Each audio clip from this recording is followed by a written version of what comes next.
All right, you guys, let's get back on it. Because guess what? This time, Bill and Hillary are going to jail. Not. But that is now the distraction strategy that the Trump team is launching to deflect off of these Epstein files. We're going to get into that today. We're also going to get into a brand new movie that just came out called Together. It's all about Geminis. Unreal. Let's get into this. Let's see what this guy has to say so we can laugh. Issued a slew of deposition subpoenas Wait. from Let's multiple back this up. people over the files related to convicted sex traffickers Jeffrey Epstein and Ghislaine Maxwell. House Oversight Committee Chairman James Comer has issued a slew of deposition subpoenas from multiple people, including the Department of Justice, former President Bill Clinton, and former Secretary of State Hillary Clinton. Obama-Billery, we're going to bring them all in, and they're all going to get arrested. CBS News Justice reporter Jake Rosen following this development from Washington. So walk us through this, Jake. Well, so now we have the left-wing media running interference for Trump, literally saying, oh, they're all going to be drug in for questioning. That's right. While the House is out, Reed, because of a different legislation relating to a potential floor-wide vote of potentially forcing the Department of Justice to release the Epstein files, James Comer, who leads the House Oversight Committee, and Democrats who are on that committee have not stopped pushing for more information coming from not just people in the government, but people who have covered and worked on these investigations going back 2 or 3 presidential administrations. We're talking former Attorney Generals William Barr and Jeff Sessions. We're talking about former FBI directors, Merrick Garland, who was the Attorney General under the Biden administration, in addition to obviously former President Bill Clinton and his wife, former First Lady Obama-Billery. Hillary Clinton and former FBI Director James Comey, among many others. This is in an attempt to potentially bring out new information, but the bigger takeaway here is that the House Oversight Committee is actually going after, and again, it's led by Republicans, is going after Trump's Department of Justice to get access to any and all potential conversations that were had under President. I can't even listen to this guy. Anyway, long story. I'll make a very, very long story short. The people on the right are eating this up right now. Oh, they're finally going after Obama-Billery. And here we are in 2025, and still we have not one arrest of the deep state, military. We have no deep state politicians that have been arrested and exposed publicly for their part in the quote unquote deep state. Meanwhile, Trump is pretending to investigate senior citizen ex-presidents who don't even matter anymore. This is insane. And the reason why there isn't any deep state arrests is because the deep state is our political system. That's the deep state on both sides. And they're secretly advancing an agenda of complete control, the technocracy, totalitarianism. They're both were working on the AI projects, the data centers, the lithium mining. It's bipartisan. And once this control mechanism is in place, there will be no escape. This is why they don't even have to take the guns, because we will live in a Terminator scenario, Skynet. They're all working together. Now, we're going to get into some of these headlines, and we're also going to get into this new movie called Together. And it's essentially a Gemini movie. We're going to talk about the implications of that. And let's start with some of these other headlines first. So we covered this one. Let's take a look here. House committee issues subpoenas for Epstein files and depositions with the Clintons. The Clintons are going to finally go to jail. This is what the people on the right believe because they're fast asleep. They forgot that they should have been arrested. Like the whole reason why Trump was elected in the first place for this first term was to go after Hillary Clinton, and he never did. And in fact, he wished her well as well and said she was great after he won, and people still didn't get the memo. And now here we are, they're recycling all this. And the way they're going to pitch this is they're going to try to say they're going to give the inference that it was only the Democrats who went to the island. There was only the Democrats, right? Even though we know that there was a bunch of people on the right as well. Now, let's get into some of this other Epstein stuff, and we'll get into some other topics. Apparently, there was this whole treasure trove of letters that went to Epstein himself on his 63rd birthday. Remember, he died at 66 years old, or so they say. And so, at 63 years old, he had already been outed and exposed.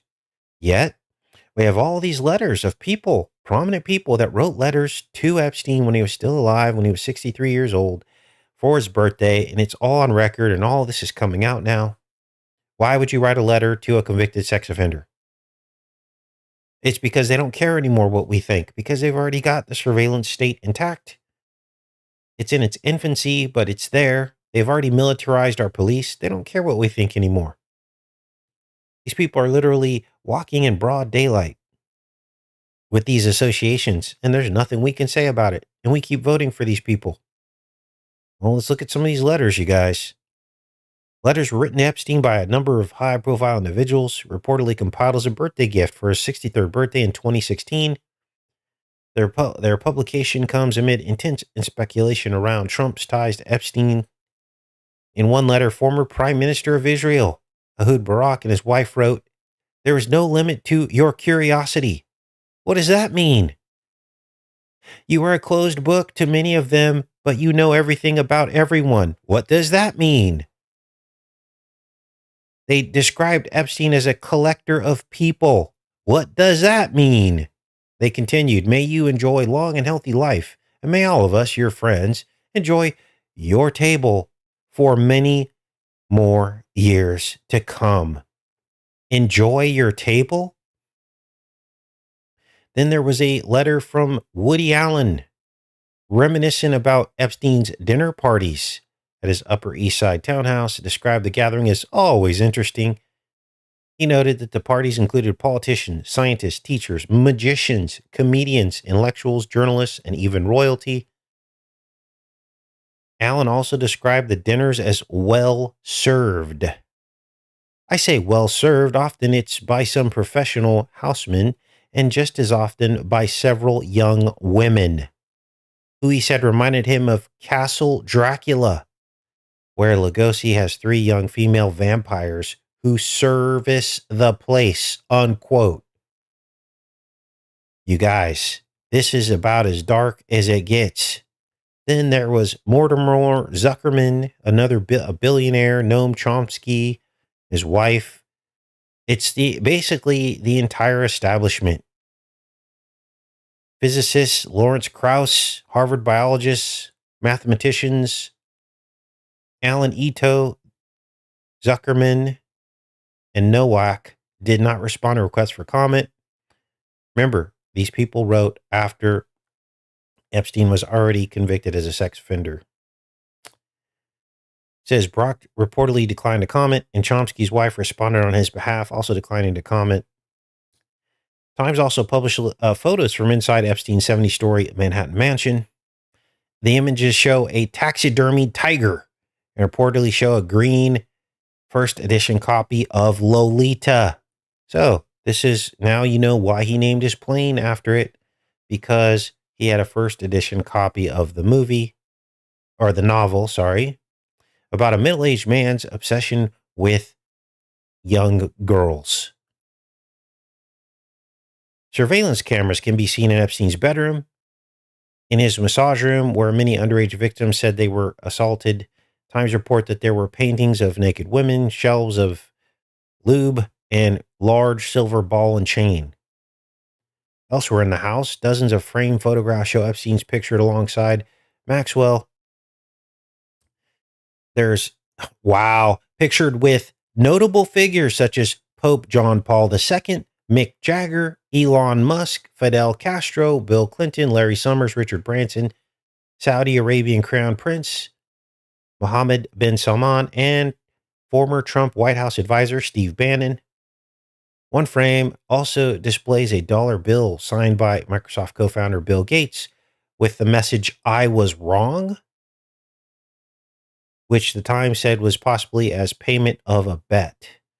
The Times also reported that the home's entryway featured framed prosthetic eyeballs and that a suspended sculpture of a woman wearing a bridal gown and clutching a rope hung in the central atrium. Clutching a rope? You guys, this is dark stuff. This sounds like a shop of horrors. According to the Times, a map of Israel drawn on the chalkboard that had the signature of former Israeli Prime Minister Barak was also in the home. Wow. I wonder if they got pictures of all this stuff. This is insane, you guys. And I had not read through this. But now we're reading through this, and it seems as though the plot is thickening. This isn't going away anytime soon. What else do we have in here about? Let's go back through these stories. Oh, ready for this? So the Trump administration is now considering releasing the transcript of the interview. This would be the audio transcript of the interview that the Department of Justice had with Ghislaine Maxwell. And of course, this is all pretend. What will probably happen is they will say they will release the transcript or release the audio, and in it, we will likely hear Ghislaine Maxwell completely exonerate Donald Trump, even though such a recorded interview would be completely unprecedented in the history of law and completely illegal to leak something like this out. I mean, for the same reasons they won't, unseal records. This is the same thing, you guys. Oh, we're not allowed to see the records because they're sealed. Well, how is she allowed to literally exonerate Trump from a jail cell? This is insane. This is what they're proposing here, you guys. Now, we know that this is pretty much the only way that they can leak the inference that Trump is innocent without forcing Maxwell to out everyone else that was involved. This is, I believe, their play here. And I don't know about you, but I'm sick of this corruption all the way to the top. Now, what else is going on, you guys? Well, there's another family killer. This time they caught the guy pretty quickly. Remember, just last week, there was a guy who killed a husband and wife in Northwest Arkansas. Or wait, I don't know where. I think it was actually near Little Rock. I can't remember exactly where it was. But anyway, and they caught the guy. Well, here's another one. This is in Tennessee this time. What is up with these family killers? Man accused of killing Tennessee family ends after he was captured in Jackson. Let's watch this. This is crazy, you guys. They actually caught it on videotape. After being on the run for nearly... Let's back this up. Union College.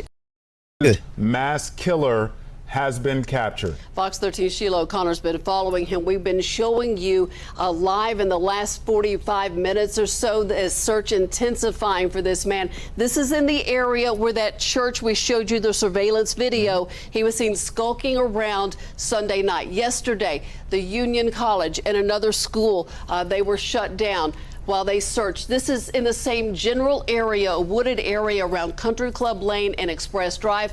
Again, the suspect, Austin Drummond, has been captured in the last several minutes. Jackson, Tennessee, making that announcement after a shelter-in-place order that lasted, 45 minutes at least for people in Jackson. Sheila O'Connor joins us live. Sheila.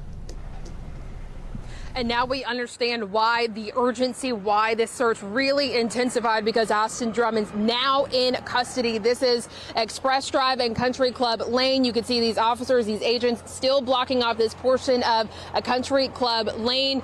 Initially, we had several deputies that actually sped away from the scene, and I was actually following them along with my photographer, Marcus Johnson. But then I noticed several of them turn back around and come and drive a little further. A 7-month-old baby girl in Dyer County. That happened. Is Austin Drummond now officially in custody after being on the run for nearly a week. He is accused of killing 4 people of the same family and then abandoning a 7-month-old baby girl in Dyer County. That happened 1 week ago today. He was identified as the suspect on Thursday, and then that is really when the source, the sighting where I'm currently standing now. I But think they actually have video of the capture. Maybe this is it here.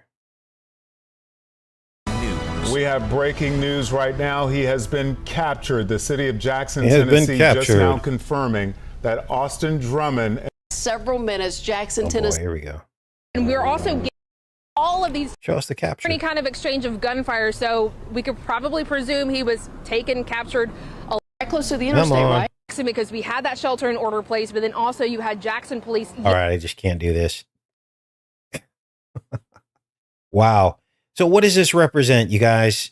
I believe that these mass killings of families is about, on a spiritual level, the death of the family. And we all know that's happening, and nobody wants to face this. Nobody wants to talk about it. The family has been under attack for decades, even simply by the way that the justice system is set up to basically pit fathers against mothers after divorces, the custody arrangements. And I know it varies from state to state, but essentially, if you are a person who is a breadwinner and you do what you're supposed to do responsibly and spiritually as a person to raise your family, you are punished. When that situation ends, you are punished because the person who actually stayed home ends up taking 3/4 of your income and custody of your children, and you have to pay that person to raise your children in separate households, and you only get to see your kids every other weekend. And it goes the same for women or men, depending on who the breadwinner is. Unfortunately, most men, if they aren't the breadwinner, don't typically go after the woman in the same way that women come after the men, because it's not as socially acceptable. It's seen as maybe weakness. If a man, isn't the breadwinner and he's just the stay-at-home dad and he's asking for 80% custody of his kids, right? And then there are also requirements put on men that there aren't put on women to go out and work, which everyone should work, but it goes the same with women. You don't just go from a stay-at-home mom to being a stay-at-home mom the rest of your life or until the kids are grown. You should have to work the same as the man has to if you divorce. But unfortunately, we live in a situation where that's not happening. And again, I don't want to make this about gender or sex because it can happen to both people on both sides. I've heard stories from some of you that are female who have gone through the same thing where you had a deadbeat husband and then he took your kids or went after your kids, but it's more rare than the other way around. We all know this, but nobody wants to talk about it. And so the family is slowly dying because men don't want to get into a legal marriage contract with a woman that they know can take 3/4 of their work. It makes absolutely no sense. And so less and less men are signing up for marriage. Now, the Bible talks about this, that in the last days, they will forbid marrying. But then it also says the opposite of that. It says people in the last days will be marrying, as almost as though it's a negative thing. So I don't know how I feel about that in terms of what's happening right now. But what I can tell you is that the system is set up to punish people who are married and to fleece them and take them for everything that they have. The lawyers making out like bandits, the court system, their whole entire court systems and money. It's almost like a separate tax when you get a divorce because everyone else gets paid at the expense of pain and division and misery of parents on both sides. So that's the truth of the matter for those of us that want to actually talk about the truth and why less and less people are having children and getting married in these last days. The system is set up to not reward that, unfortunately. Now, what else is going on? Well, let's get into some other of topics here. Let's see here. Well, there's been an outbreak of Legionnaire's disease. We'll get into that and also the new COVID variant. This is crazy. 58 people are now sick or have gotten sick in New York City. 2 deaths as this Legionnaire's disease outbreak happens. 2 people have died and 58 people have been sickened. And this is they're calling it a disease cluster in central Harlem. Wow. Disease was initially detected on July 25th. Since then, New York City Department of Health has been investigating the cluster and has sampled all cooling towers within the affected areas. This is crazy, you guys. Like, these air conditioning systems are going, right?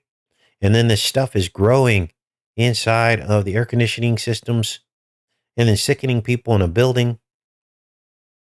And, this might be a clue to maybe clean out your AC. I know that we're almost through the summer, but there's something to this. And there's also the possibility someone could have spiked the air conditioning system, right? I mean, you never know with these people, what they're working on. Sometimes they want to do little experiments. So they'll just, let's go to this building over here and test this. They drop it in the AC system. I don't know. I just don't think people were meant to be living on top of each other. And these are some of the results of that.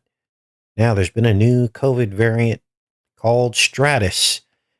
So, of course, anytime they come out with a variant, we look it up, we do some research, and it didn't take me long to figure out that this COVID variant Stratus was named so likely because it produces a corona. Oh, what are the odds of that? Stratus, a principal low-level cloud type in the form of a gray layer with a rather uniform base, usually not associated with precipitation, and capable of producing corona phenomenon and a weak uniform luminance. Oh, so luciferase, luminescence. Wow. They just come right out and tell us, don't they? I'll put links to all these stories for you guys. But it's pretty insane, right? Now, what else do we have here? Iran just executed a nuclear scientist, they say, for spying for Israel. Wow, let's read about this, you guys. Iran has executed a nuclear scientist it claims was spying for Israel as Tehran continues to crack down on suspected foreign interference. So here's the thing with spies, right? At some point, administrations have to cash in on their spies. Well, the problem with that, when you cash in on the spies, is that the country that's being spied on can now backtrack how the information was leaked and basically go after all the people who leaked the information. It only takes them a matter of time of piecing all this together, and then they know exactly who spilled the beans, right? This guy, Ruzbeh Vadi, was sentenced to death for passing information about another scientist who was then killed during the Israel strikes on Tehran in June. And see, here's the thing about spies, is the country who sends in the spies usually will take the spies out too. That way they can't talk, right? Because dead men tell no tales, as they say. They hung this guy, apparently. I'm sure they tortured him and found out all the information they could, but here he is. Guy was an Israeli spy against Tehran. Creepy. Let me check in with you guys. And we're going to get into the film called Together, starring David Franco, who is a brother of James Franco.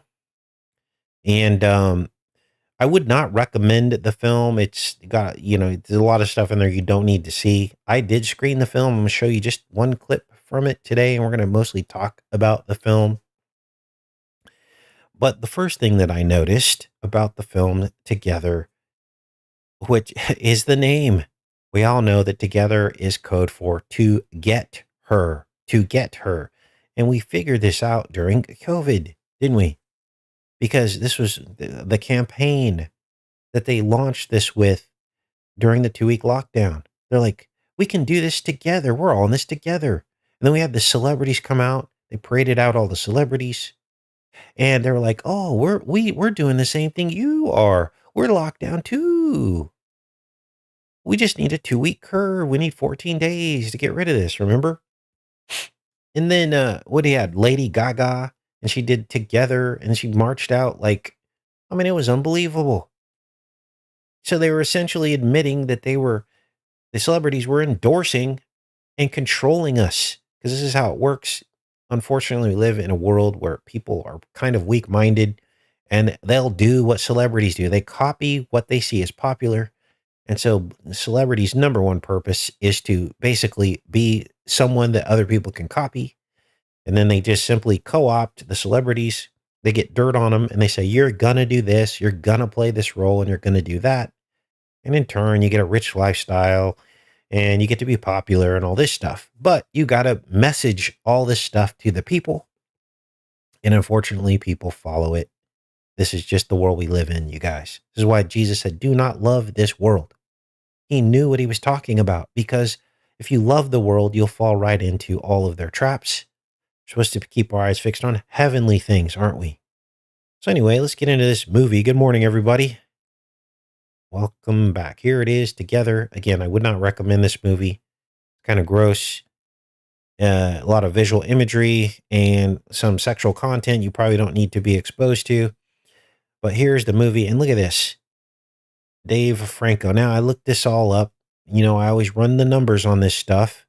The word together is all kind of smashed together because the whole movie is about these two people turning into one person. What am I talking about? Well, I looked up Dave Franco to see what he was about, because I didn't really know about him. I knew he was the brother of James Franco, and I knew James Franco was straight up evil.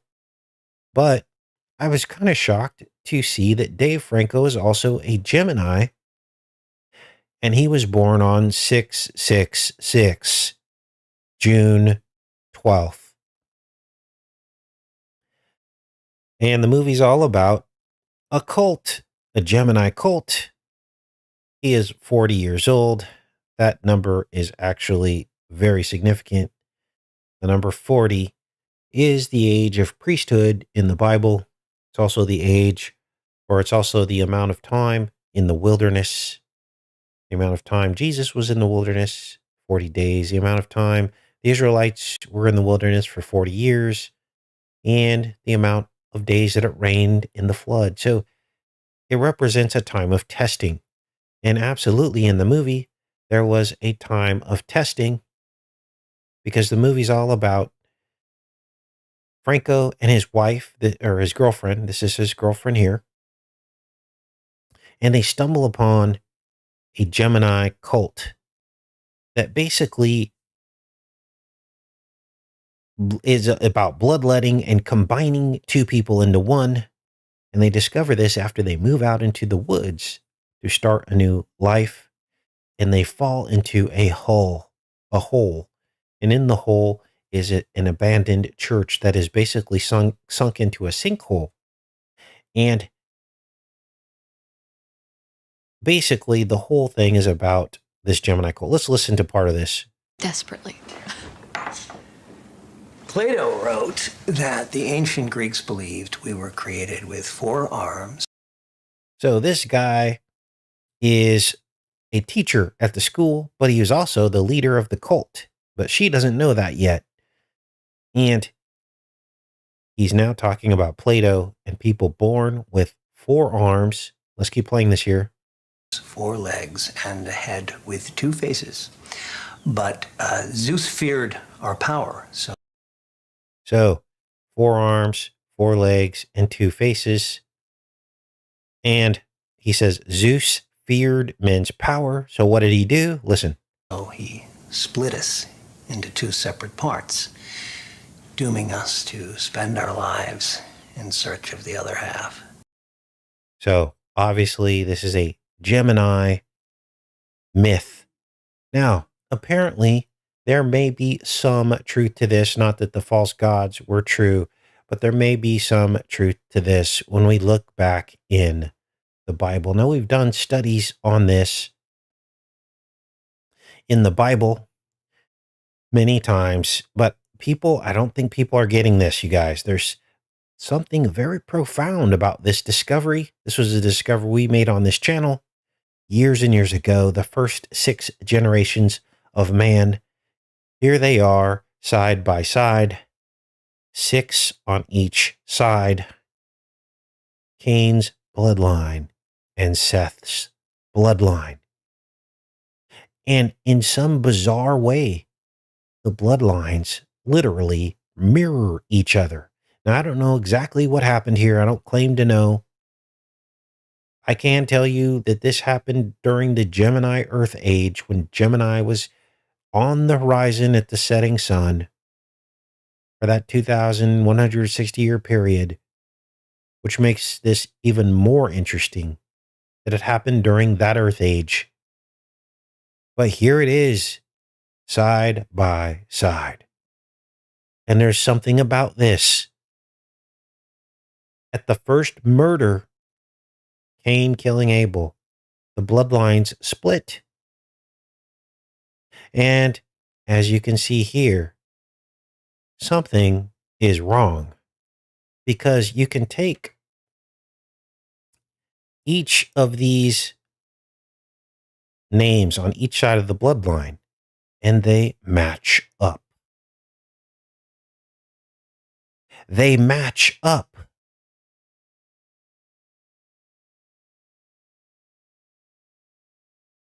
What is happening here? There are 6. And look at the pattern. See how all these cross over here? Enoch to Enoch, Mahujael to Mahalaleel, Irad to Jared. These 3 are scrambled, but on each of the bookends, Cain, Canaan, Methushael, Methuselah, they form the bookends. Of course, Methuselah was the oldest living human, 969 years old. And Cain and Canaan here. There's something wrong. There is something wrong, isn't there? There are also 2 Lamechs. I forgot that one. Let's add this one in. There are 6 total that cross over. 6 pairs. Was this the split that is being talked about here? I believe it was. Wow. Now, of course, this biblical study deserves a lot more attention that it's getting in our truth community, especially in the Christian truth community. There's something to this that nobody wants to talk about. But let me go back into the chat. Good morning, everybody.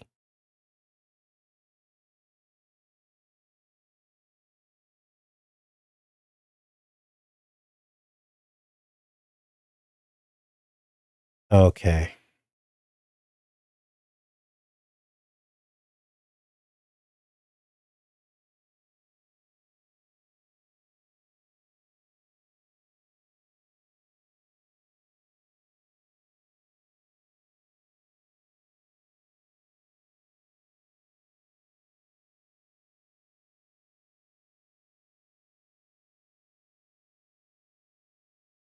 Split, aka flee to the mountains.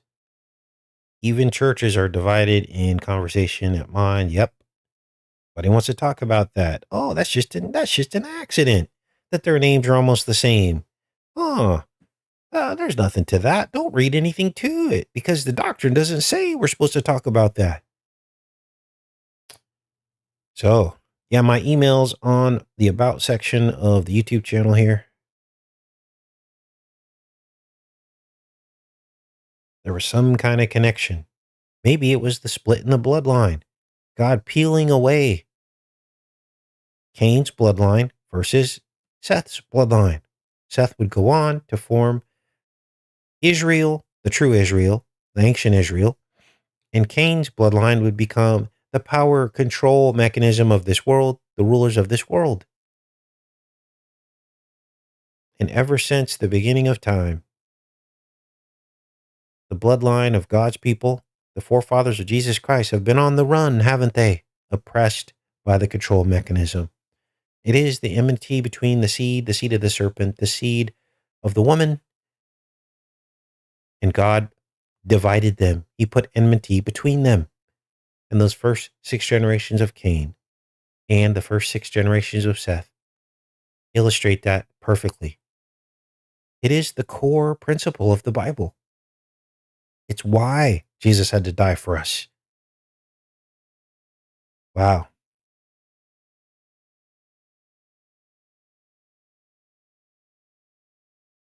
All right, you guys. I guess I'm going to pop off here. Thanks, everybody, for showing up. I love each and every one of you, and have a great rest of your day. I'll see you tomorrow. Take care.